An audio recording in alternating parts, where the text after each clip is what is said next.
hay una crisis tanto visible como invisible. Esta crisis invisible pues va a llegar un momento en que sea a todas luces visible y quizás irreversible. Podemos muy claramente señalar que la crisis de agua también es una crisis de conocimiento. En general, adolecemos de un conocimiento de entender cómo llega el agua a nuestras casas.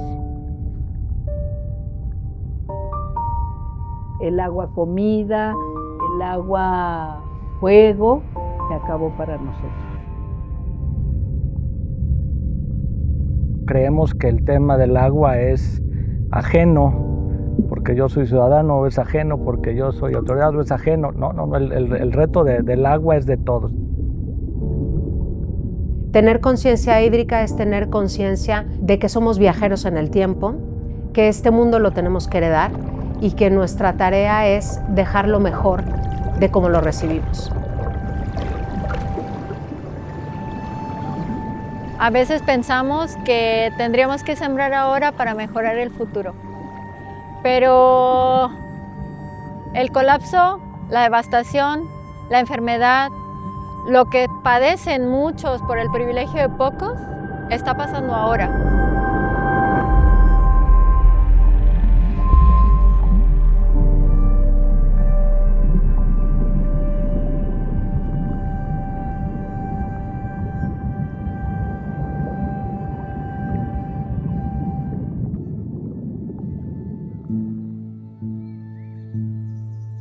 El agua es un tema nodal, que incluso entender la geopolítica es entender el agua.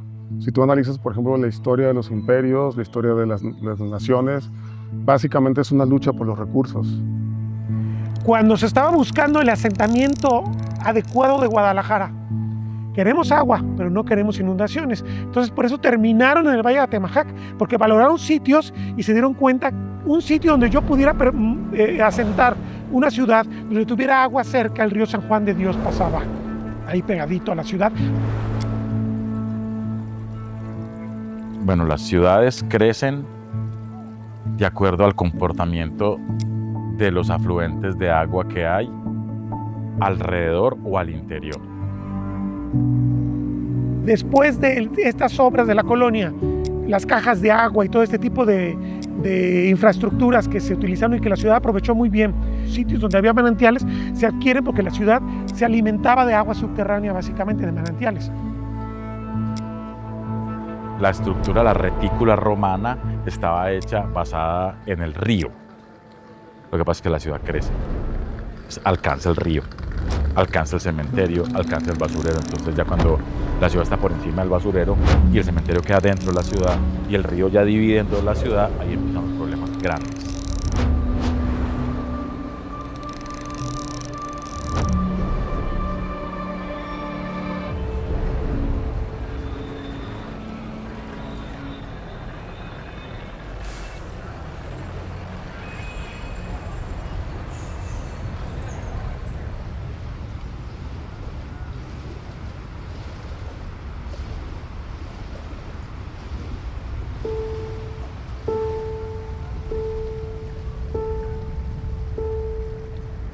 El río era nuestro lugar de sustento, los medios de subsistencia. El agua va organizando toda la vida. Hoy la sigue organizando, pero con sus afectaciones muy severas.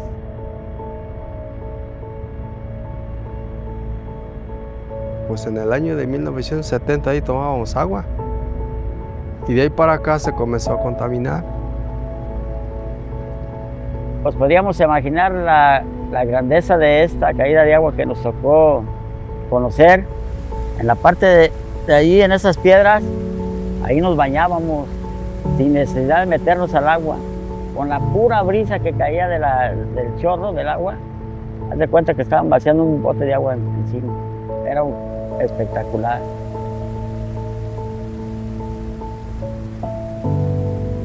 Hay venas de un color azul, hay venas de color blanco que se ven solamente ahí arriba. Y ahorita, cuando está haciendo olaje, algo así como que si le pusieran jabón, hace mucha espuma, y toda esa espuma va saliendo para afuera. Es cuando uno ya dice, pues esa es la contaminación del agua.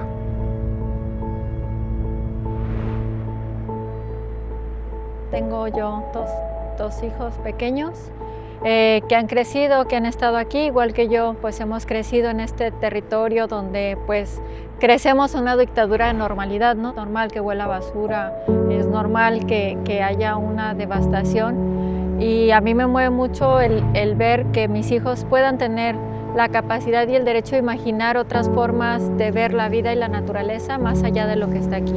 La primera vez que mis hijos fueron a un río limpio, me preguntaban, ¿por qué la gente se mete? ¿Por qué no huele a río? Y eso te impacta mucho, te duele mucho.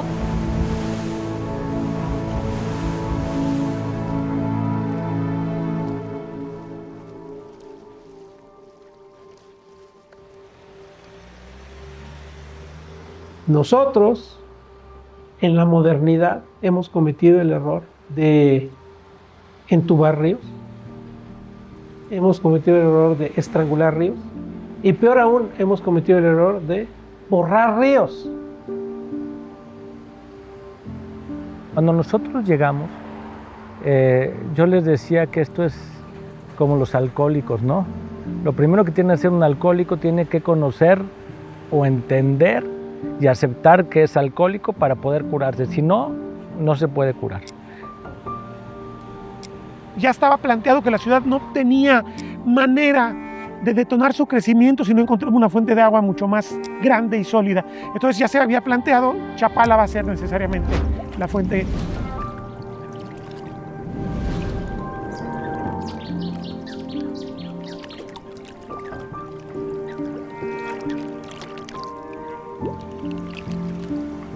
¿Qué encontramos? Porque tenemos una infraestructura sumamente deteriorada y obsoleta.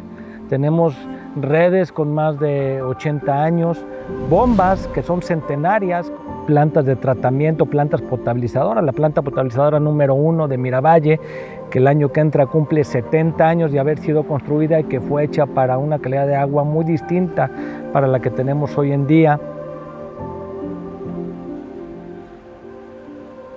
Entonces, la ciudad sí se hizo dependiente de Chapala al grado de que en este momento prácticamente 60 a 65% del agua que recibimos viene de Chapala.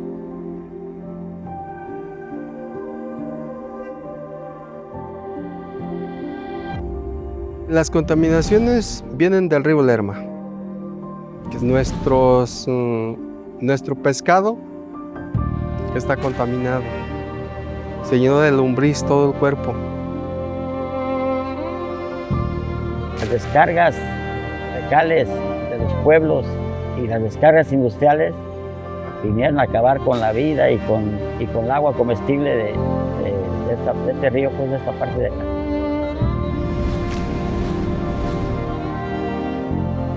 No estamos nosotros, yo no conozco un solo organismo, un solo departamento de agua potable, y ya no digamos en el área metropolitana menos, que se invierte en la protección de la fuente, en el cuidado de la cuenca, en la restauración ambiental que me permite a mí seguir teniendo la producción de agua que hoy día tenemos. Como el acueducto de Chapala, el nuevo, que no es nuevo, que tiene 35 años, cada vez tiene menos capacidad porque requiere un mantenimiento urgente, masivo, pues el agua que falta la traen del viejo acueducto que viene a cielo abierto, que se mezcla con aguas negras, porque las comunidades que están pegadas al acueducto arrojan aguas negras, pues es agua de pésima calidad.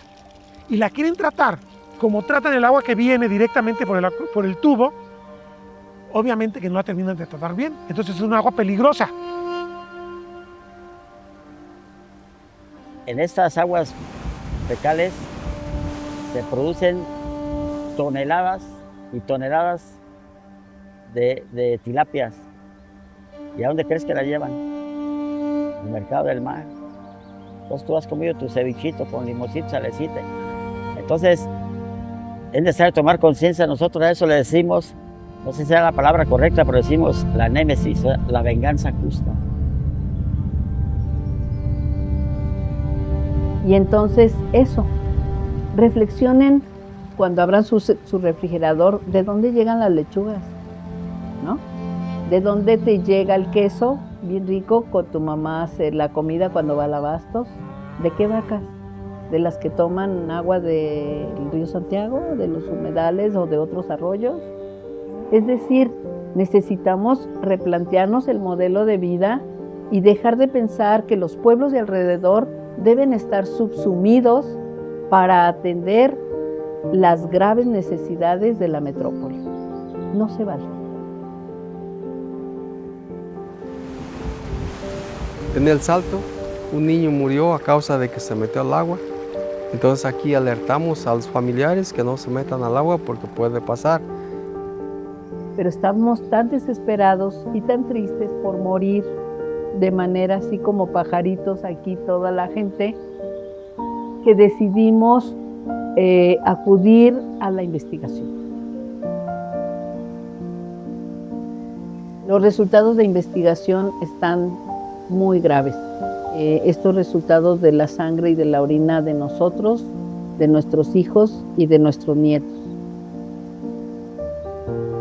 Me llena de rabia, dan ganas de incendiarlo todo, el ver que tus hijos tengan plomo, cromo, bencenos, hidrocarburos, cadmio, mercurio, y ver cómo, pues, siendo tan pequeñitos, tengan tan altas concentraciones ya de estos contaminantes. Entonces, a raíz de eso, nosotros decimos que nuestros defensores, llámese Estado, han sido vencidos por el poder del dinero. Entonces, la situación es muy difícil de que las cosas cambien. Y por desgracia, los niños y los jóvenes serán los que reciban la cachetada más fuerte. O sea, el conflicto ya está servido.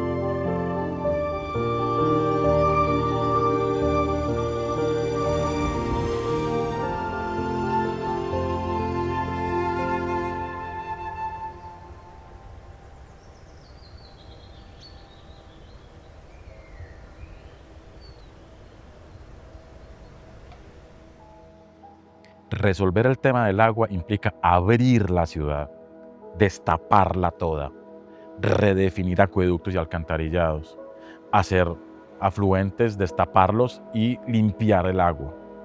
Es un trabajo que políticamente no da nada, porque nadie va a soportar la ciudad abierta 4 o 5 años, nadie. O sea, no puede ser que como ciudad en estiaje estemos buscando de dónde sacar agua para que todos tengan el servicio y que en lluvias no sepamos qué hacer con tanta agua. Es una contradicción tremenda. No se factura el agua que se produce, no se cobra el agua que se factura. Hablamos de un 40% en términos generales de agua no contabilizada, es decir, agua que no se mide, agua que en algún porcentaje se tira al subsuelo y en otro porcentaje simplemente no se mide. El mensaje es cuidar el agua, no desperdiciarla. Pero bueno, creo que el CIAPA no tiene ahorita autoridad moral para hablar de cuidar el agua cuando tenemos esta cantidad de fugas. Desperdicia cerca del 40%. ¿Con qué autoridad vienes a decirme que la cuide? De los 125 municipios que comprenden el Estado, saber cuál es su problemática específica, porque cada uno tenemos distintas realidades. Hay municipios que tienen bastante agua, pero su problema es la distribución y la infraestructura, y hay otros municipios donde el tema es las fuentes de abastecimiento. Los pozos no dan agua, no tienen realmente agua superficial cercana donde pudieran abastecerse. Entonces son problemáticas muy distintas, ¿no? No podemos poner un traje de fuerza a todas las ciudades, sino que tiene que ser un traje a la medida. En un estimado que tenemos ahorita del programa hídrico de necesidades, solamente de agua para consumo humano, derecho humano al agua, estamos cerca de los 300,000 millones de pesos. Jalisco, Si yo pudiera darle agua a todos los calicienses, en todas sus comunidades, que tuvieran agua 24/7, que tuvieran drenaje, que tuvieran una planta de tratamiento,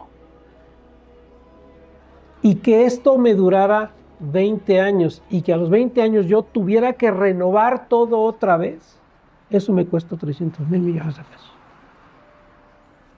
¿De dónde sacamos 300,000 millones? Si no hay participación de la iniciativa privada.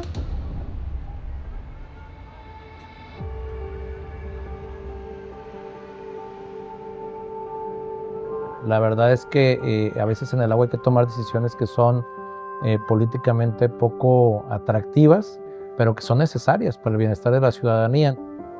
Las decisiones con las que los gobiernos toman quién debe tener agua o quién no, a quién se le debe suministrar el agua con mayor calidad y quién no, son decisiones políticas.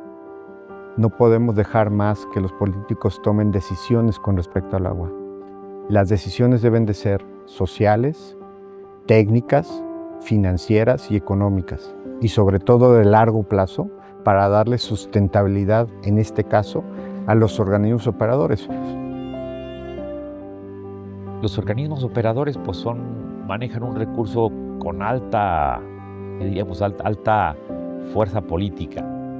Como todo el mundo está consciente de que el agua es vida y sin el agua pues tenemos muchos problemas, entonces todos los políticos se apuntan a decir yo se lo resuelvo. Y más de alguno dice y además se lo resuelvo gratis. O si están pagando mucho yo hago que paguen menos. Entonces esas discusiones las hemos tenido durante años. Los mismos políticos se dieron cuenta que prometiendo no subirle al agua, pues quebraban a los organismos. Uno de los grandes riesgos que podemos tener en el tema del agua es no tener proyectos claros. Llegar o que lleguen los nuevos funcionarios a hacer nuevos proyectos implica riesgo, implica además no reconocer todo el esfuerzo y además la inversión que ya se realizó para proyectos que debiéramos dar continuidad por el deseo de poner nuestro sello. El CIAPA es una institución que trabaja con números rojos, cobra más barato el metro cúbico de lo que le cuesta. Entonces, ninguna empresa puede sostenerse con estas condiciones. Estamos en un punto de inflexión donde todavía tenemos la oportunidad de poder tomar acciones y hacer cosas que no nos lleven a un punto crítico o de no retorno, como lo sería, por ejemplo, el que el acueducto Chapala-Guadalajara tronara. El acueducto principal que viene de Chapala, se construyó una nueva obra en el finales de los años 80. Cuando se hizo ese acueducto que tiene 35 años, que entró en operaciones en el 90, no se le hizo la segunda línea, se hizo nomás una. Todos los acueductos del mundo deben tener 2 líneas, porque hay que manejarlos. Tienes que darle mantenimiento a una línea, pones la otra a funcionar, le das mantenimiento a esa. Ocurre un accidente, algo se resquebraja, mueve la otra línea. No lo hicimos.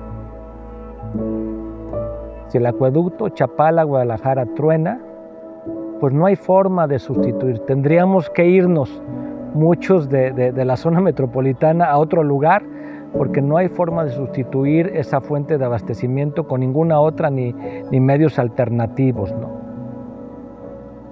Siempre se está a tiempo porque cada mes o cada año que pasa es peor. Sí, claro, mientras más pasa el tiempo nos va a salir más caro. Necesitamos entender que si no le metemos ciencia, infraestructura, medición, saber en tiempo real y sobre todo ciudadanía, la gente no puede seguir ignorando lo que pasa con el agua. Si los empresarios no se meten a la política se mete con los empresarios, ¿no? Independientemente del color y del partido. Y yo creo que es eso. Entonces, si están estas oportunidades de articulación, de iniciativa privada, de gobierno, incluso academia, pues hay que aprovecharlas, hay que sumarnos. Lo primero que tenemos que hacer es generar y ordenar datos rigurosos sobre lo que pasa en esa realidad. ¿Dónde están las zonas más vulnerables? ¿Qué decisiones urbanas aumentan el riesgo? ¿Qué prácticas están funcionando bien? Porque Sin un buen diagnóstico, cualquier política pública es un acto de fe.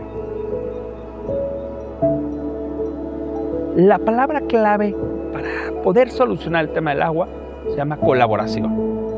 Si no colaboramos entre todo el ecosistema a mediano y a largo plazo, no lo vamos a hacer. Pensemos a futuro para poder resolver los problemas de hoy. La sociedad tiene que tomar como suya la problemática. Y a través de la gobernanza es como podemos hacerlo nuestro. La gobernanza del agua no es una idea que se nos haya ocurrido a los mexicanos, se le ocurrió a la ONU, porque solamente encargársela a los gobiernos era muy ineficiente. Y entonces dice, lo mejor que le puede pasar al agua es que sea financiada, gobernada, revisada por conjuntos de ciudadanos, gobierno, empresas que vayan dando lo mejor de sí, pero además se balanceen unos a otros, se vigilen unos a otros. Estamos muy atrasados, considero yo, en lo que es la elaboración de un diagnóstico real de cuánta agua tenemos, los balances, que estamos trabajando con balances de hace muchos años. Que no se nos olvide que somos eslabones para dar continuidad al trabajo de la persona que nos antecedió y también para entregar el siguiente paso a los que seguramente nos van a suceder. Nosotros hemos desarrollado un término que se llama ciudades hidroadaptativas y en esencia es darle al agua el lugar que le corresponde. Una ciudad hidroadaptativa es aquella en la cual se cuida el ciclo hidrológico, se restaura el ciclo hidrológico, aquello que se ha descompuesto por las obras del hombre, se utilizan soluciones basadas en la naturaleza, sistemas urbanos de drenaje sostenible que permitan que, por ejemplo, que cuando llueve no tengamos problemas de inundación, sino por el contrario, que cuando llueve nos dé alegría y lejos de ser un problema, genera espacios de recreación para la comunidad. Me parece que no podemos aprovechar adecuadamente el agua o podemos impulsar proyectos que cuiden o que fomenten un mejor uso, un mejor aprovechamiento del agua cuando tenemos infraestructura tan vieja. Necesita pasar por un proceso de renovación que no ha llegado, que se ha tardado mucho en arrancar. La idea es realmente traducir esos datos y recomendaciones para que se conviertan en proyectos piloto, en criterios que permitan diseñar colonias, infraestructura, incluso políticas públicas más resilientes. ¿Cuántas ciudades del mundo tienen agua que tú abres el grifo y te la tomas? Eso es un sueño.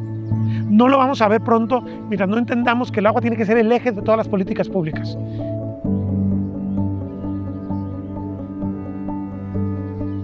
Ya no podemos resolver todo a base de tubos y más tubos, no solo para resolver el abastecimiento, sino también para resolver el problema de inundaciones.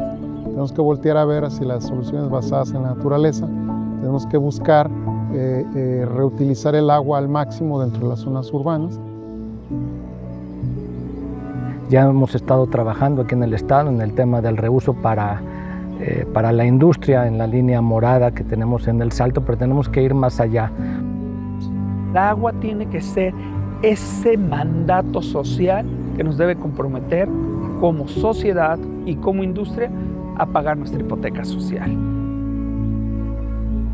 O sea, tenemos que tener otras plantas de tratamiento donde podamos hacer esos reusos, y no solo para la industria, también un tema de intercambio con la agricultura, donde nosotros podamos entregarles agua residual tratada, que es muy buena para la agricultura si está bien tratada, y ellos dejar de usar agua de primer uso que nos sirva para las ciudades.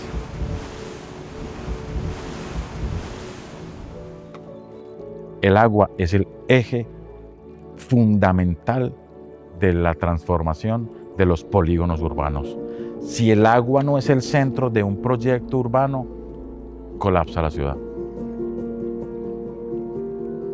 Hay que valorizar, realmente poner al agua en su lugar, darle la prioridad al agua y no a las obras de infraestructura a la pavimentación de las ciudades, a la impermeabilización de las ciudades. Esto es lo que sí podemos hacer, es revertir, porque ya el daño está hecho.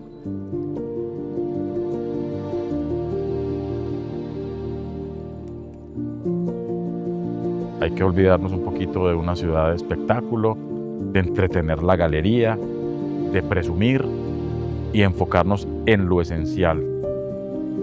Hoy, lo esencial lo convertimos en accesorio. El agua es accesorio. Casi siempre los grandes proyectos empiezan por pequeñas transformaciones en las que, en este caso, cómo vivimos nuestras ciudades en lo cotidiano. Difícilmente se pueden diseñar políticas públicas o soluciones en el tema del agua si no nos acercamos al origen de la problemática. Y la problemática siempre está en la gente, siempre está en las comunidades. Entonces yo sí creo que es sumamente importante que la gente se involucre en estos proyectos, los haga suyos, porque además, como te digo, con un tema tan básico como el agua, no hay forma de hacerlo ajeno, lo tienes que tomar como propio.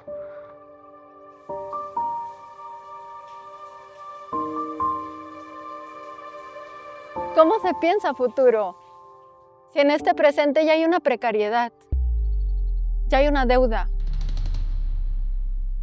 ya está habiendo una comunidad que está profundamente afectada en su salud.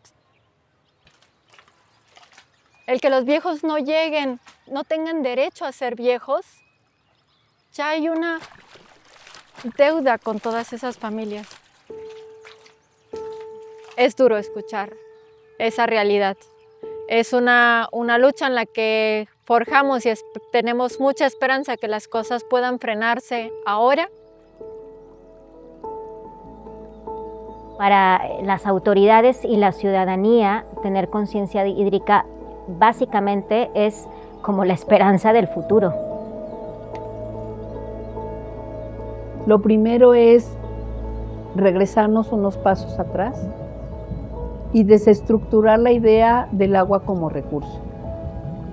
No es un recurso que se usa y se tira, es un bien inconmensurable, es un agua que está en mis venas, que está en mis células y que por lo tanto es sagrada, ¿no? Adquiere otro sentido y otro valor. Hay generaciones que van a venir mucho más allá de los nietos, de los bisnietos, y creo que tenemos que gobernar pensando en ellos, educar las universidades pensando en ellos, cómo nos van a recordar las generaciones, no de los siguientes 7 años, de los siguientes 100, 200 años, qué hicimos hoy, porque el futuro se toma y se construye con las decisiones que tomemos hoy. Estoy convencida que las personas y la humanidad tenemos todo para poder enfrentarlo y para poder salir adelante. Eso no va a suceder a través de una política pública, ni siquiera de una tecnología en particular. Creo que eso habla de que el poder realmente transformador y humanizador lo tenemos las personas y está en las manos de cada uno de nosotros.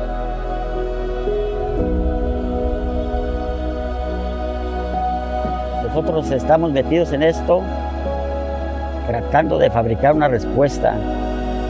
O sea, cuando los niños o nuestros nietos o los jóvenes nos pregunten qué hicieron por defender la vida, la tengamos.